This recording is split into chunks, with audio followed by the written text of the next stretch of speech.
ಏನೇ ನಿಶಾ ಆಚೆ ಕೂತ್ಬಿಟ್ಟಿದ್ಯಾ? ಹ್ಞೂ ಆಂಟಿ, ಬೋರ್ ಆಗ್ತಿತ್ತು, ಅದಕ್ಕೆ ಹೊರಗಡೆ ಬಂದು ಕೂತಿದ್ದೆ.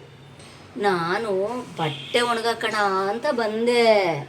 ಓ, ನೀವು ಬಟ್ಟೆ ಎಲ್ಲ ಒಗಿತೀರಾ ಆಂಟಿ? ಯಾಕೆ ಹಂಗಂತ್ಯ? ತುಂಗ ಅಮ್ಮ ಮನೇಲಿಲ್ಲ ಆಂಟಿ. ಅಮ್ಮ ಮನೇಲಿ ಇಲ್ವಾ? ಇದ್ದಿದ್ರೆ ಪಾಪ ಅವ್ಳ ತಲೆ ತಿಂತಿದ್ದೆ ನೀನು. ಆಂಟಿ ನೀನ್ ಬೋರ್ ಹೋಗೋದು ಅಲ್ವಾ? ನೀನ್ ಬೋರ್ ಅಂತಿದ್ಯಲ್ಲ, ಒಂದ್ ಸಿನಿಮಾ ಕತೆ ಹೇಳ. ಯಾವ ಸಿನಿಮಾ ಆಂಟಿ? ಏ, ಅನಂತ್ ನಾವು ರಮೇಶ್ ಭಟ್ ಅವ್ರದ್ದು ಎಷ್ಟು ಚೆನ್ನಾಗಿರುತ್ತೆ ಗೊತ್ತಾ? ಅದರಲ್ಲಿ ಅಯ್ಯೋ, ಈ ಕಾಲದವ್ರಿಗೆ ಕಲ್ಯಾಣ್ ಕುಮಾರು, ಉದಯ್ ಕುಮಾರು, ರಾಜೇಶು, ಅಶೋಕ್ ಅವರು, ಅನಂತ್ ನಾವು ಎಲ್ಲಿ ಗೊತ್ತಿರುತ್ತೆ ಬಿಡು. ಅನಂತ್ ನಾಗ್ ಅವ್ರು ಗೊತ್ತು ಆಂಟಿ ನನಗೆ. ಅನಂತ್ ನಾಗ್ ಅವ್ರು ಗೊತ್ತಾ? ಅದರಲ್ಲಿ ಅನಂತ್ ನಾಗ್ ಅವರು ಮತ್ತೆ ರಮೇಶ್ ಭಟ್ ಅವರು. ಈ ರಮೇಶ್ ಭಟ್ ಅವರು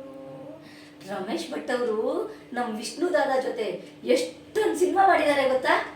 ಈ ಒಂದು ಸಿನಿಮಾ ಕಥೆಯಲ್ಲಿ ಎಷ್ಟು ಚೆನ್ನಾಗಿದೆ ಗೊತ್ತಾ ಅವ್ರದ್ದು ಜೋಕು. ಆ, ಆ, ಆ ಅಂತಾರೆ. ಯಾವ ಸಿನಿಮಾ ಆಂಟಿ? ಒಂದು ಸಿನಿಮಾ ಕತೆ ಕಣೆ. ಅದರಲ್ಲಿ ಎಷ್ಟು ಚೆನ್ನಾಗಿತ್ತು ಗೊತ್ತಾ? ಸ್ವಲ್ಪ ನಮ್ಮ ಅನಂತ್ ನಾಗ್ ಅವರು ಅಂದಮೇಲೆ ಸೆಂಟಿಮೆಂಟ್ ಸ್ವಲ್ಪ ಇರುತ್ತೆ, ಬಟ್ ತಮಾಷೆನೂ ಇರುತ್ತೆ. ಯಾವ ನಿಶಾ, ಬಟ್ಟೆ ಒಣಗಾಕಿಲ್ವಾ? ಅಯ್ಯೋ, ಅದು ನನ್ನ ಮನೆದು ರೀ. ಒಣಗಾಕಣ ಅಂತ ಬಂದೆ, ಇವಳು ಬೋರ್ ಅಂದ್ಲು. ಸಿನಿಮಾ ಕತೆ ಹೇಳಕ್ ಬಂದೆ. ಯಾವ ಸಿನಿಮಾ? ಒಂದು ಸಿನಿಮಾ ಕತೆ. ಓ, ಅದ ಊರಿ ಅದ್ರಲ್ಲಿ ಅನಂತ್ ನಾಗು ಚೆನ್ನಾಗ್ ಮಾಡಿದ್ದಾರೆ. ಅಮ್ಮ ಯಾವ ಸಿನಿಮಾ ಅಮ್ಮ ಅದು? ಒಂದು ಸಿನಿಮಾ ಕತೆ ಕಣೆ. ಯಾವುದು? ಅದೇ ಕಣೆ, ನಾನು ಇಷ್ಟೊತ್ತು ರಮೇಶ್ ಭಟ್ ಅವ್ರದ್ದು, ಅನಂತ್ ನಾಗು, ಆಮೇಲೆ ಇನ್ನಾರ್ರಿ ಮುಖ್ಯಮಂತ್ರಿ ಚಂದ್ರು ಅವ್ರದ್ದು. ಎಷ್ಟು ಚೆನ್ನಾಗಿದೆ ಗೊತ್ತಾ ಅದು? ಅಮ್ಮ ಯಾವ್ದಮ್ಮ ಅದು?